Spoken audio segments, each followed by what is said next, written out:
10 محرم الحرام کو کربلا کا واقعہ رونما ہوا تو اس موسم میں اطراف و اکناف عالم میں اس حوالے سے بات ہوتی ہے، ذکر کیا جاتا ہے۔ اہل محبت حضرت امام حسین رضی اللہ تعالی عنہ کے حضور خراج عقیدت اور خراج محبت پیش کرتے ہیں۔ یہ حق و باطل کا معرکہ تھا، جھوٹ اور سچ کا مقابلہ تھا، ظلم اور عدل کا ٹکراؤ تھا، خیر اور شر کی لڑائی تھی، دو نظریات کا تصادم تھا۔ ایک طرف امام حسین رضی اللہ تعالی عنہ اور ان کے 72 جانثار تھے، اور دوسری طرف یزید اپنی تمام تر قوت کے ساتھ موجود تھا۔ حضرت امام حسین رضی اللہ تعالی عنہ سے مسلسل آخری وقت تک بیعت کا اسرار رہا، اور آپ آخری سانس تک یزید کی بیعت سے انکار کرتے رہے۔ حضرت امام حسین رضی اللہ تعالیٰ عنہ لڑائی کے لیے نہیں آئے تھے، ورنہ خواتین اور بچے ساتھ لانے کا کوئی مقصد نہیں تھا۔ آلات حرب و ضرب بھی نہیں تھے۔ عرب جو اپنے ساتھ سفر پہ معمول کی تلواریں اور اسلحہ جات رکھتے ہیں وہی تھے، اور آپ کو پیشکش بھی کی گئی۔ ترماح بن عدی بن حاتم نے، یہ حاتم تائی کا پوتا تھا، کہا کہ آپ میرے ساتھ ہمارے علاقے میں چلے جائیں۔ جب مختلف بادشاہوں نے عرب پر قبضہ کیا تو ہمارے قبائلی علاقے اس وقت بھی ان سے محفوظ رہے۔ ہم آزاد قبائل ہیں۔ میں چند دنوں میں آپ کی پشت پر 30,000 کا لشکر کھڑا کر دوں گا جو جانثار ہوگا۔ لیکن حضرت امام حسین رضی اللہ تعالیٰ عنہ نے ترماح بن عدی کی اس پیشکش کو قبول نہیں کیا اور آگے بڑھے۔ دشت نینوا میں، جسے دشت کربلا بھی کہتے ہیں، حر بن یزید ریاحی 500 سواروں کو ساتھ لے کر کے حضرت امام حسین کو محصور کر دیتا ہے، اور پھر یزید کا لشکر وہاں جمع ہونا شروع ہو جاتا ہے۔ 22,000 یا 30,000 کا لشکر امام حسین رضی اللہ تعالی عنہ کے اطراف میں لگا دیا گیا۔ 3 دن تک اس خاندوادے کے لیے پانی بند کر دیا گیا۔ پانی کے بغیر تو انسان کی زندگی معطل ہو جاتی ہے، اور 3 دن کی مسلسل پیاس، اور پیاس میں بلکتے 6 ماہ کے بچے، خواتین اور بوڑھے۔ لیکن عزیمت کی راہوں کے یہ مسافر کسی صورت بھی یزید سے بیعت کرنے پہ آمادہ نہ ہوئے۔ یہ ایک ہیلا تھا کہ پانی بند کریں گے، بچے بلکیں گے، خواتین بے چین ہو جائیں گی تو یہ مجبور کر دیے جائیں گے۔ لیکن کہا تم جو کرنا ہے کرو۔ یہ بات طے شدہ ہے کہ ہم یزید سے بیعت نہیں کریں۔ پھر 3 ماہ پانی بند کرنے کے بعد حضرت امام حسین رضی اللہ تعالیٰ عنہ اور ان کے خاندان کو جس طرح ذبح کیا گیا، یہ ایک دردناک کہانی ہے۔ 72 افراد کربلا میں شہید کر دیے گئے۔ اہل حق کا یہ قافلہ بھوک اور پیاس سے نڈھال تھا، لیکن عزیمت کی راہوں کا یہ مسافر سرنگوں نہیں ہوا اور یزید کے ہاتھ پہ بیعت نہیں کی۔ امام حسین رضی اللہ تعالی عنہ آپ کے بیٹے، بھائی، بھتیجے، بھانجے، اعیان و انصار، محبین شہید کر دیے گئے۔ 70 لوگ آپ سے پہلے شہید کیے گئے، پھر امام حسین رضی اللہ تعالی عنہ شہید کر دیے گئے۔ سوید نامی ایک زخمی وہ چھری لے کر کے حملہ آور ہوئے اور وہ بھی شہید کر دیے گئے. یہ کربلا کے آخری شہید جو حضرت امام حسین کے بعد شہید. لیکن ان کی خون آشام تلواروں کی ابھی پیاس نہیں بجھی اور ان کی آتش غیظ و غضب ابھی ٹھنڈی نہیں ہوئی. شمز الجوشن حضرت علی اوسط جنہیں امام زین العابدین کے نام سے دنیا جانتی ہے، 14 سال کی عمر میں تھے، بیمار تھے. خیمے میں گھس کے ان کو بھی شہید کرنے لگا تو حمید بن مسلم نے کہا کہ کیا بچوں کو بھی شہید کیا جائے گا؟ تو وہ رک گیا. عمر بن سعد کے حکم نامے سے مقدس لاشوں پر گھوڑے دوڑائے گئے حتیٰ کہ ان کی ہڈیاں چور چور ہو گئی اور شہیدوں کے سر نیزوں پہ چڑھا دیے گئے. حسین ابن علی اور ان کے آیان و انصار کاٹ دیے گئے. فتح کے نعرے بجے، جشن منائے گئے اور یہ قافلہ کربلا سے کوفے کی جانب روانہ ہوا. شہیدوں کے سر نیزوں پہ آگے آگے چل رہے ہیں اور اونٹوں کے اوپر حضور کی بیٹیاں، حضور کی شہزادیاں اور حضرت امام زین العابدین کو باندھا گیا ہے اور یہ تقدس مآب قافلہ کوفے پہنچتا ہے. ابن زیاد بہت خوش تھا کہ جیسے اس نے کوئی بہت بڑا کام کر لیا. نواسہ رسول کا سر ایک تشت میں رکھا اس کے سامنے تھا اور وہ چھڑی سے آپ کے ہونٹوں اور آپ کے دانتوں پر ضرب لگاتا. حضرت زید بن ارقم رضی اللہ تعالی عنہ صحابی رسول اس مجلس میں موجود تھے. وہ کھڑے ہو گئے. غصے سے ان کا بدن کانپ رہا تھا اور آپ نے کہا، ظالم، چھڑی کو یہاں سے ہٹا لے. میں نے خود ان آنکھوں سے رسول اللہ کو یہ ہونٹ چومتے ہوئے دیکھا ہے. ابن زیاد غصے میں بپھرا ہوا بولا، اگر تو بوڑھا نہ ہوتا تو میں تیری گردن اڑا دیتا.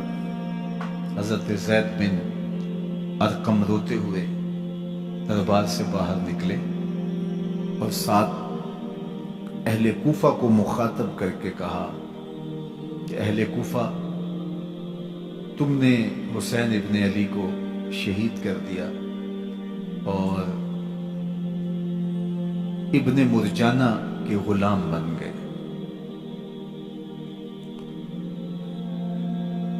حضرت زینب سلام اللہ علیہا ایک کونے میں بیٹھی تھی، پرانے کپڑوں میں ملبوس. ایک وہ وقت بھی تھا کہ سیدہ زینب سلام اللہ علیہا جب کوفے میں آئیں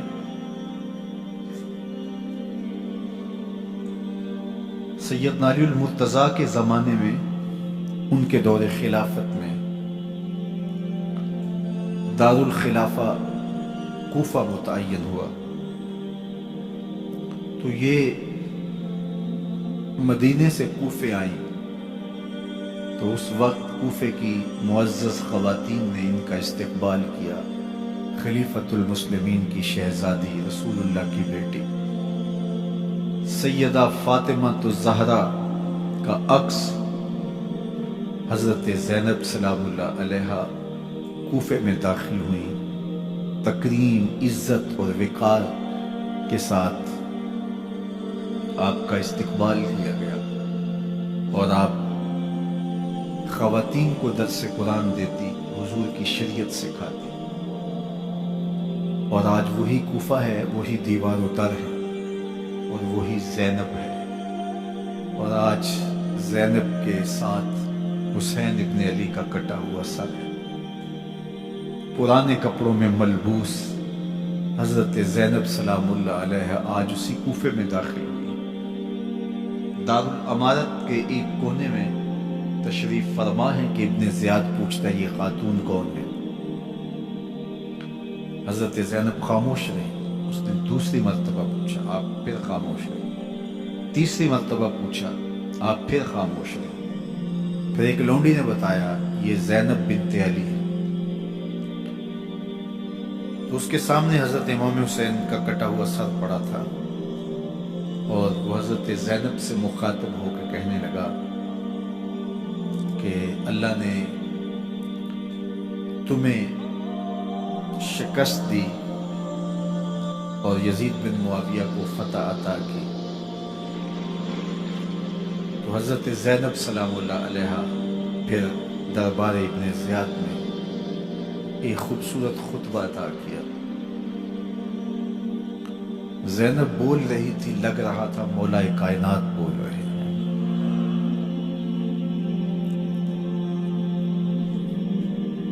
یہ خطبہ بامر مجبوری تھا، ابن زیاد کی خرافات کا جواب تھا۔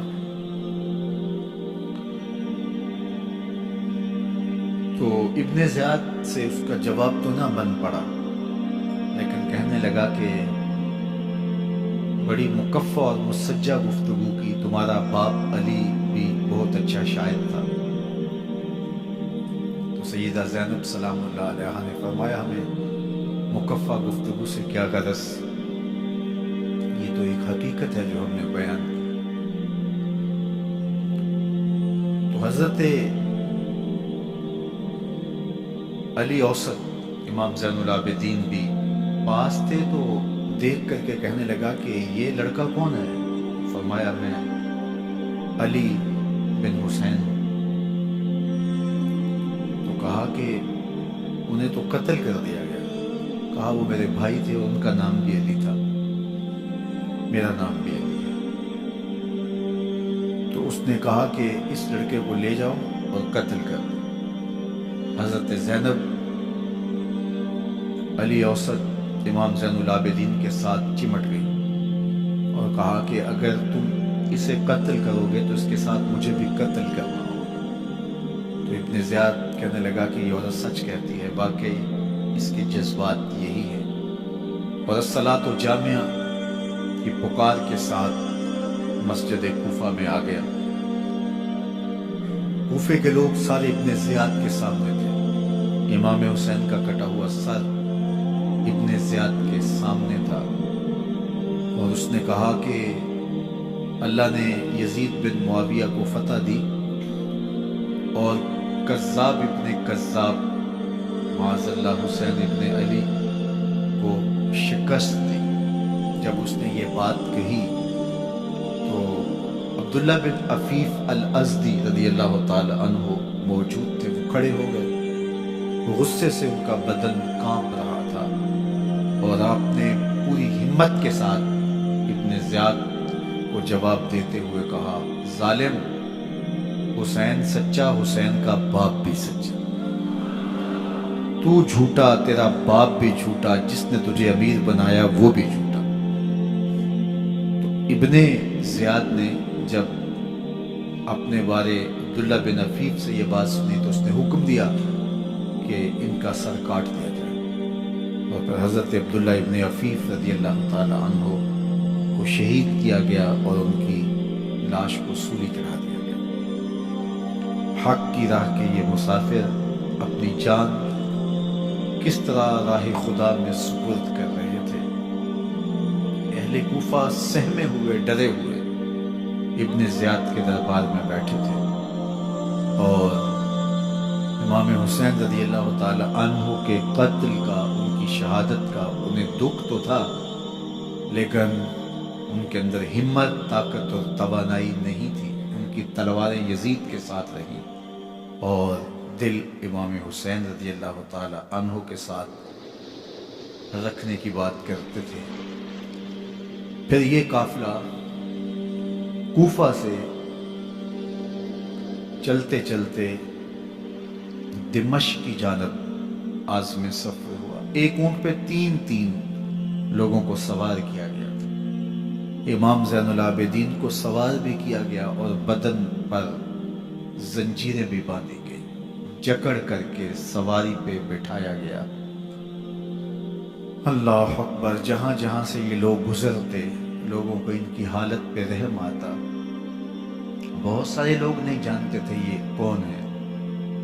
عمومی طور پہ راستوں میں یہی بتایا گیا کہ کچھ باغی لوگ ہیں جنہوں نے حکومت سے بغاوت کی، تو ان کے کیفر کردار تک پہنچا دیا گیا۔ راستے میں ایک گرجا گھر آیا اور وہاں یہ لوگ رات رکتے ہیں۔ گرجا گھر کی دیوار پہ لکھا ہوا تھا: اترجو امت قتلت حسینا شفاعت جدہ یوم الحساب۔ کیا وہ امت جنہوں نے حسین ابن علی کو شہید کیا، قیامت کے دن انہی کے نانے سے شفاعت مانگیں گے؟ کس منہ سے شفاعت طلب کریں گے؟ اسی حسین ابن علی کے نانا سے، جن کے بیٹے کو، جن کے شہزادے کو، نواسے کو ان لوگوں نے شہید کیا۔ جب یہ تقدس مآب قافلہ دمشق پہنچا تو راستے میں ایک شخص قرآن مجید کی تلاوت کر رہا تھا، اپنے مکان کی چھت پہ بیٹھ کے تلاوت کر رہا تھا، اور یہ قافلہ اس طرح سے گزر رہا تھا کہ شہیدوں کے کٹے ہوئے سر نیزوں کی نوک پہ تھے، اور عصمت شیار خواتین اور امام زین العابدین اونٹوں پہ بندھے ہوئے تھے۔ تو پڑھنے والا تلاوت کر رہا تھا کہ کہف اور رقیم یہ ہماری نشانیوں میں سے بڑی عجیب نشانیاں ہیں۔ تو جب وہ پڑھ رہا تھا تو سر حسین سے آواز آئی: یا تالی القرآن، اے قرآن پڑھنے والا، اصحاب کہف سے زیادہ عجیب قتلی و حملی، میرا قتل کرنا اور نیزے کی نوک پہ چڑھایا جانا۔ یہ قافلہ یزید کے دربار میں پہنچتا ہے۔ یزید بہت خوش ہوا اور اس نے حضرت امام زین العابدین رضی اللہ تعالیٰ عنہ سے کہا کہ تمہارے باپ نے میری حکومت کے خلاف بغاوت کی اور وہ اپنے انجام کو پہنچے۔ تو آپ نے جواب میں قرآن مجید کی آیات کی تلاوت کی اور اہل بیت کے مناقب اور فضائل بیان کیے۔ سیدہ زینب سلام اللہ علیہا کا ایک خطبہ اہل بیت کی عظمت، مناقب اور فضائل میں یزید کے دربار میں اپنی انوکھی اور البیلی شان رکھتا ہے۔ یزید پہلے تو خوش ہوا، لیکن جب اس نے لوگوں کے چہرے دیکھے تو وہ پریشان ہو گیا۔ حتیٰ کہ یزید کے دربار میں ایک عیسائی سفیر آیا ہوا تھا، تو اس نے جب کٹے ہوئے سر دیکھے اور خستہ حال سادات کی شہزادیوں کو دیکھا تو اس نے کہا یہ کون لوگ ہیں؟ تو اسے بتایا گیا تو اس نے بڑے تعصف کا اظہار کیا، کہا کتنے بد نصیب لوگ ہو، ہمارے پاس حضرت عیسیٰ علیہ السلام کے گدھے کا کھر موجود ہے اور ہم اسے بھی عزت کی جگہ پہ رکھے ہوئے ہیں، اور تم کتنے بدبخت ہو اپنے رسول کے نواسے کو شہید کر دے۔ بے مروت بے وفا تیرا بھی کیا افسانہ ہے، جس نے اپنی ہی شمع کو گل کیا تو وہ پروانہ ہے۔ تو یزید نے جب لوگوں کے تیور دیکھے اور بدلتے ہوئے حالات دیکھے تو اس نے تعصف کا اظہار کیا اور کہا اللہ برا کرے ابن زیاد کا، وہ امام حسین کو میرے تک پہنچنے دیتا تو میں ان سے اچھا معاملہ کر دیتا۔ کچھ لوگ اس سے یزید کو بری الذمہ قرار دینے کی کوشش کرتے ہیں، لیکن یزید کے اپنے حکم سے سب کچھ ہوا۔ ابن اسیر نے لکھا ہے کہ جب یزید مرا تو ابن زیاد دمشق آ رہا تھا، اس کے ساتھ مسافر بن شریح بھی تھا، تو اچانک وہ کچھ سوچنے لگا۔ تو مسافر بن شریح نے کہا کہ ابن زیاد میں تمہیں بتاؤں تم کیا سوچ رہے ہو؟ کہا بتاؤ۔ کہا تم یہ سوچ رہے ہو کہ میں نے نواسہ رسول کو شہید کیوں کیا؟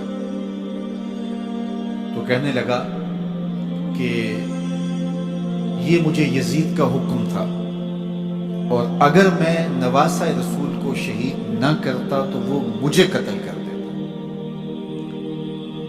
اور جب مسلم بن عقبہ کو مدینہ المنورہ کی حرمت کو پامال کرنے کے لیے اور حضرت عبداللہ ابن زبیر رضی اللہ تعالیٰ عنہ کی خلافت کے اعلان کے بعد مکہ المکرمہ پر حملے کے لیے جو یزید نے بھیجا، تو اس سے قبل اس نے ابن زیاد کو کہا کہ یہ کام تم کرو۔ تو ابن زیاد نے جو جواب دیا وہ یہ تھا کہ میں تمہارے کہنے پہ پہلے ہی نواسہ رسول کو شہید کر چکا ہوں، اب نواسہ رسول کو شہید کرنا اور کعبۃ اللہ کی حرمت کو پامال کرنا، یہ دو چیزیں میں جمع نہیں کروں گا۔ اور اس نے بادشاہ کے حکم کا انکار کر دیا۔ تو یزید نے امام حسین رضی اللہ تعالیٰ عنہ کی شہادت کا حکم دیا تھا ابن زیاد کو، اور یہ دو گواہیاں میں نے ابن زیاد سے آپ کے سامنے رکھی۔ باقی اس کا یہ سیاسی پینترا کہ وہ تعصب کا اظہار کرے، تو قاتل کی پشیمانی مقتول کی اہمیت تو بڑھا سکتی ہے، لیکن قاتل کے دامن سے قتل کا داغ نہیں دھو سکتی۔ تو حضرت امام حسین رضی اللہ تعالی عنہ کا قتل یزید کو اب نظر آ رہا تھا مجھے بہت مہنگا پڑے گا، آخرت تو برباد ہوئی ہی ہوئی، دنیا بھی میں نے برباد کر لی، اور میری حکومت بھی مستحکم نہیں رہ سکے گی۔ تو اب اس نے یہ کہنا شروع کر دیا کہ خدا برا کرے ابن مرجانہ کا کہ وہ راستہ دے دیتا اور امام حسین کو میرے تک پہنچ دیتا۔ حضرت امام زین العابدین سے اب وہ لجاجت کرنے لگا اور کہنے لگا کہ حضرت آپ کچھ ارشاد فرمائیے۔ تو آپ نے تین چیزیں ارشاد کی۔ آپ نے فرمایا ایک تو ہمیں خیریت سے مدینے بھیج دو، اور دوسری بات کہ قاتلان حسین کو ان کے کیفر کردار تک پہنچاؤ، اور تیسری بات مجھے دمشق کی جامعہ مسجد میں خطبہ جمعہ کی اجازت دو۔ اس نے کہا کہ خطبہ جمعہ کی اجازت بھی دیتا ہوں، آپ کو خیریت سے مدینہ المنورہ بھی روانہ کر دیا جائے گا، لیکن قاتلان حسین کو کیفر کردار تک پہنچانا یہ میرے پاس میں نہیں ہے، یہ ممکن نہیں ہے۔ اب مجھے بتائیے، حاکم وقت ہو اور اتنا بڑا سانحہ اور واقعہ ہو گیا ہو، تو وہ وہیں کھڑے کھڑے معذرت کر لے کہ یہ اس بات کو رہنے دو، تو اس کا مطلب سمجھنے میں کسی بھی باشعور شخص کو دیر نہیں لگتی۔ اسے چاہیے تھا کہ وہ کہتا کہ میں اس کی تحقیق کروا کے جو بھی مجرم ہے وہ کیفر کردار تک پہنچے گا، اور آپ نہ بھی کہتے تو یہ میں کرتا کیونکہ میں حاکم وقت ہوں، لیکن اس نے فوراً کہا کہ یہ ممکن نہیں ہے۔ تو اس کا مطلب کیا کہ مجرم میں خود ہوں، تو میں اس سے جو ہے وہ بچنا چاہتا ہوں۔ تو اس نے حضرت امام زین العابدین کو کہا دو شرطیں تو قبول ہیں، لیکن یہ تیسری شرط قبول نہیں ہے اور یہ ممکن نہیں ہے۔ تو یہ واضح اس بات کا اشارہ ہے کہ یزید کے حکم سے، اس کی منشا سے اور اس کے کہنے سے حضرت امام کو شہید کیا گیا، اور اس نے حضرت امام حسین رضی اللہ تعالی عنہ کے مبارک لبوں پر چھڑیاں بھی ماری اور آپ کے دانتوں پر ضربیں لگائی چھڑیاں۔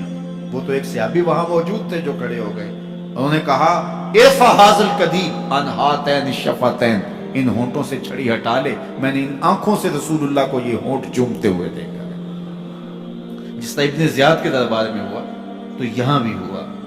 اللہ اکبر۔ تو یزید اپنے تئیں خوش تھا، لیکن لوگوں کے احتجاج کی سکت نہیں لا سکتا تھا کہ نواسہ رسول کو شہید کر دیا گیا، تو وہ یوں اپنی بات کو چھپانا چاہتا تھا، اور بات ابن مرجانہ ابن زیاد پہ ڈالنا چاہتا، لیکن ابن زیاد کہتا ہے کہ اگر یزید کے کہنے پہ میں امام حسین کو قتل نہ کرتا تو میں قتل کر دیا جاتا، اور میں غزوہ کعبہ اور قتل امام حسین دونوں کو جمع نہیں کر سکتا، لہٰذا اب میں یزید کا یہ حکم نہیں مانوں گا، اس نے پہلے مجھ سے بہت بڑی زیادتی کروائی۔ یہ تاریخ کی معتبر کتابوں کے اندر موجود ہے۔ اب یزید نے کہا دو باتیں مان لیتا ہوں، آپ کو مدینہ المنورہ بھی رخصت کر دیتے ہیں، اور دوسرا آپ کو مسجد دمشق میں خطبہ کی اجازت بھی دیتے ہیں۔ اللہ اکبر، یہ وقتی تصرف تھا اس کا، ورنہ یہ کون ہے اجازت دینے والا؟ منبر تو حسین ابن علی کے نانے کا ہے۔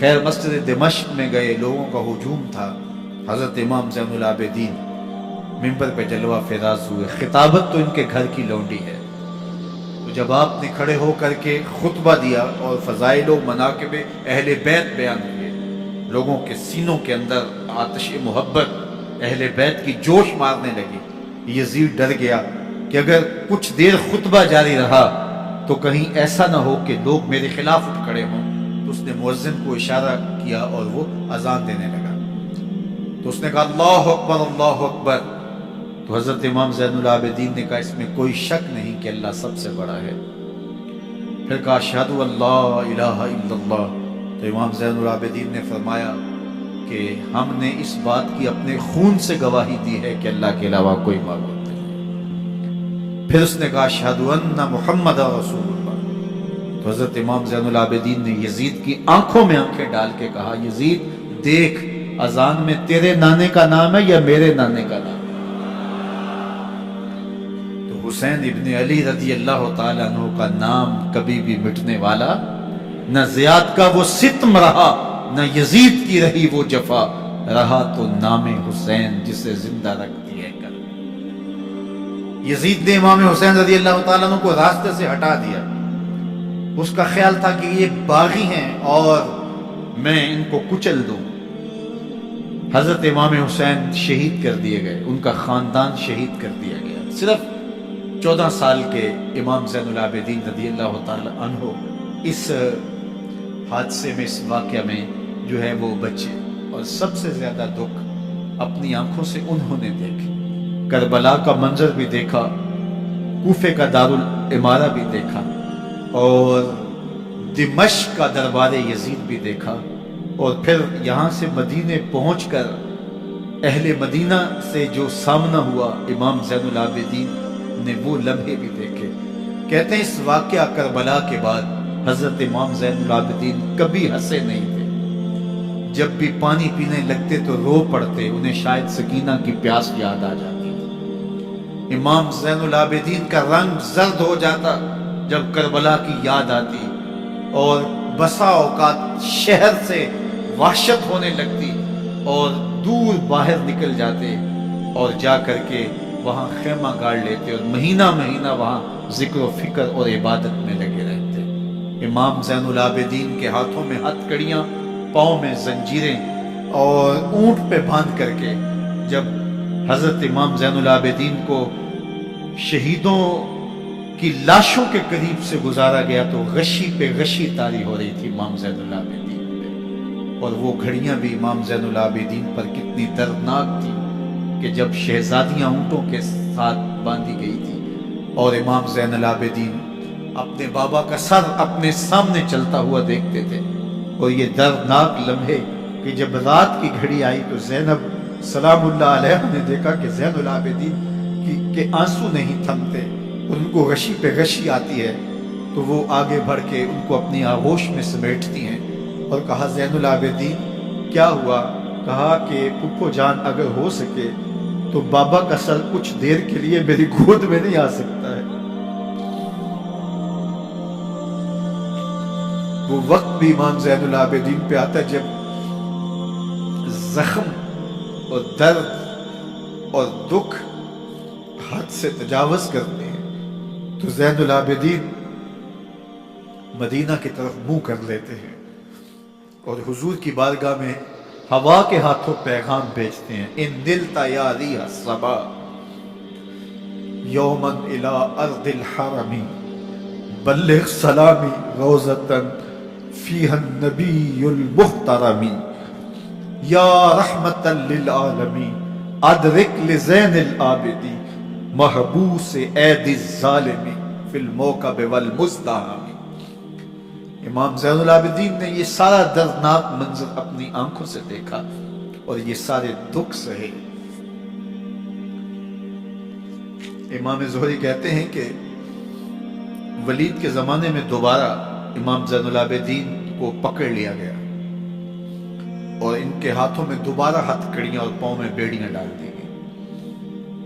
میں ملنے گیا تو جو ہی امام کے ہاتھوں میں ہتھ کڑیاں دیکھی تو میرا دل ڈولنے لگا اور میری آواز گلے میں دب گئی اور آنسو تھے کہ تھمتے نہیں تھے۔ تو امام زین العابدین نے مجھے دیکھا تو مجھے تسلی دیتے ہوئے کہا زہری کیا ہوا تمہیں؟ تو میں نے کہا حضرت کربلا میں تھوڑے دکھ دیکھے تھے اور اب یہ حالت مجھ سے دیکھی نہیں جا رہی۔ تو امام زین العابدین نے ان زنجیروں کو اور ان ہاتھ کڑیوں کو جن سے آپ جکڑے گئے تھے جھٹکا دیا، لوہے کی زنجیریں ٹوٹ گئیں۔ کہا زہری ہم اللہ کی تقدیر پہ راضی ہے ورنہ یہ زنجیریں کیا ہوتی۔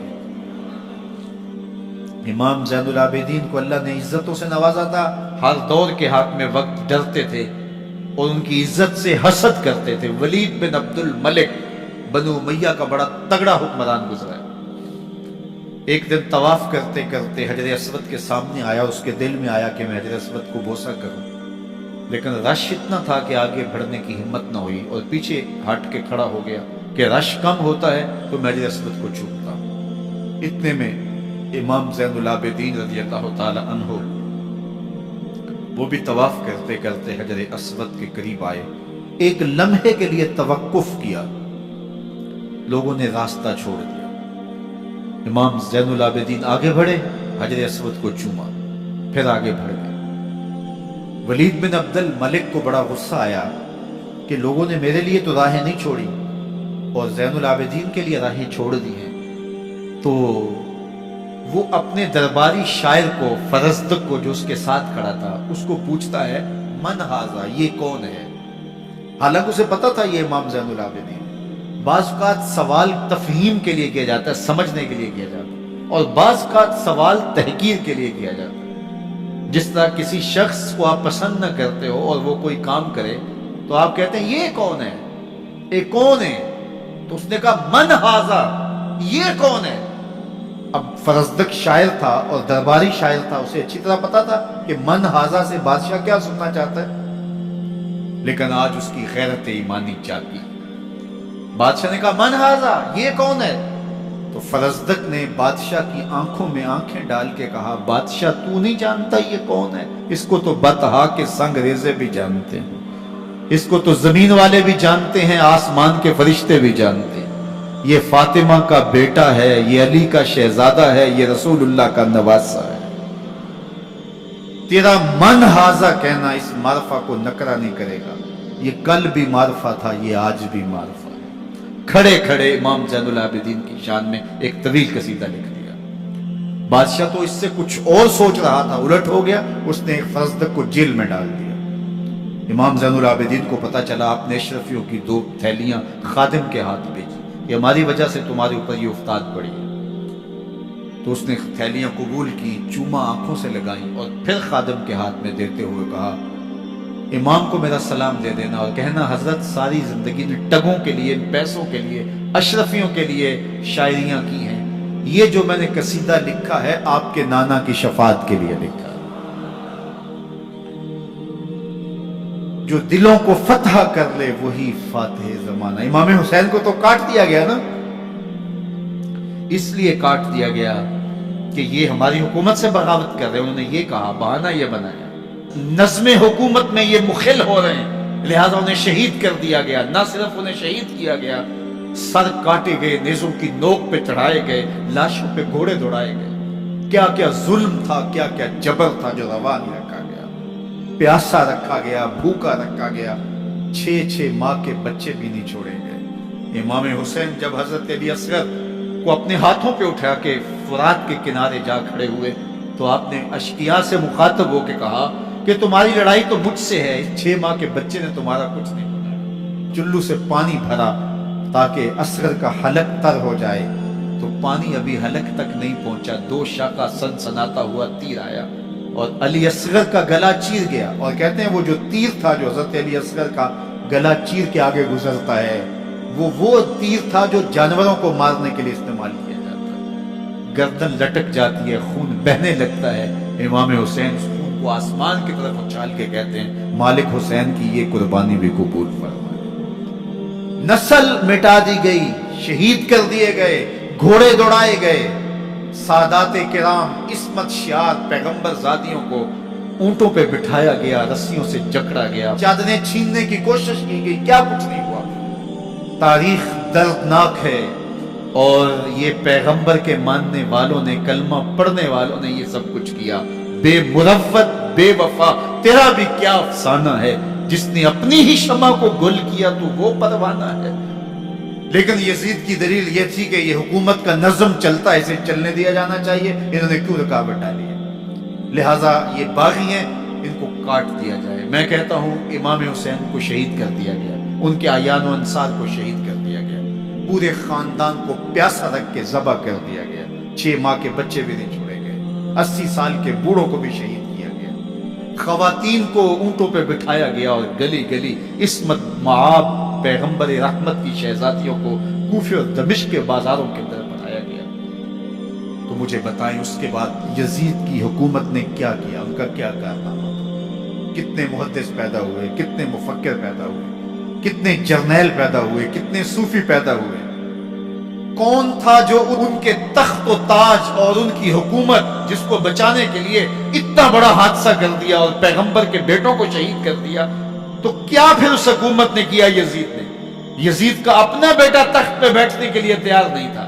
6 ماہ کے بعد اس کی لاش گھر سے نکلی، اس نے کہا کہ یہ تخت جو ہے وہ آل رسول کے خون پہ بنا ہے، میں اس پہ نہیں بیٹھوں گا، اور رسوا ہو گئے۔